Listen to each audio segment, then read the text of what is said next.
Hello friends, I hope you are doing well. Today we will talk about how to fix or how to solve the problem of PayPal app. You will go to settings.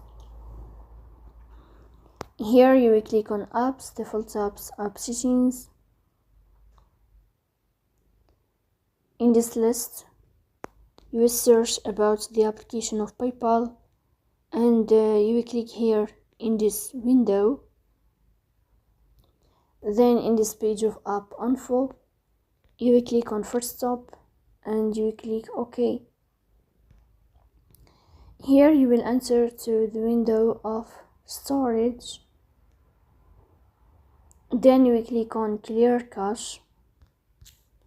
In the end you will turn off your phone and you will restart your phone again to fix that problem. So please don't forget to support us by like and subscribe.